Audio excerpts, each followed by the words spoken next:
ঈদ মানেই টেলিভিশন ও ইউটিউবে নাটকের উৎসব। প্রতি বছরের মতো এবারও মুক্তি পেয়েছে শতাধিক নাটক।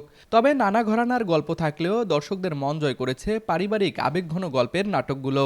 বাস্তব জীবনের সম্পর্ক, অভিমান আর ভালোবাসার গল্প যখন পর্দায় উঠে আসে, তখন দর্শক খুঁজে পান নিজের জীবনের প্রতিচ্ছবি। তাই নির্মাতারাও এবারের ঈদে পরিবারকেন্দ্রিক গল্পে দিয়েছেন বিশেষ গুরুত্ব। বাবা মেয়ের মায়া, ভাই বোনের সম্পর্ক কিংবা দাম্পত্য জীবনের টানাপোড়েন, এসব বিষয়ই ছিল বেশিরভাগ নাটকের মূল উপজীব্য। গল্পের শুরুতে দ্বন্দ্ব থাকলেও শেষ দিকে মিলনের বার্তা দর্শকদের মনে জাগিয়েছে ইতিবাচক অনুভূতি। রংপুরের নতুন বিনোদন কেন্দ্র Anan city park and convention hall. অত্যাধুনিক রাইড সম্বলিত নিরিবিলি ও মনোমুগ্ধকর পরিবেশের এই পার্কের অবস্থান বাংলাদেশ ব্যাংক মোড় থেকে 5 কিলোমিটার উত্তরে বুড়িরহাট রোড, কোবারুতে।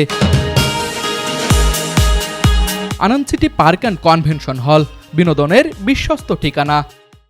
এবারের ঈদে আলোচনার শীর্ষে রয়েছে ফ্যামিলি ম্যান নাটকটি। ফারহান আহমেদ জোভান ও তানজিম সাইয়ারা তটিনীর আবেগঘন অভিনয় দর্শকদের কাঁদিয়েছে। একই নির্মাতার ভেজা চোখ নাটকটিও পেয়েছে প্রশংসা। দর্শক আগ্রহে রয়েছে তোমাকে চাই, ডিয়ার ফ্যামিলি, জামাই টক্কর ও আপনজন নাটকগুলো। এসব নাটকে পরিবার, সম্পর্ক আর ভালোবাসার গল্পেই উঠে এসেছে ভিন্নভাবে। টেলিভিশনের পাশাপাশি ইউটিউবেও নাটকগুলো পেয়েছে ব্যাপক সাড়া। অল্প সময়েই মিলিয়ন ভিউ ছড়িয়েছে অনেক নাটকের।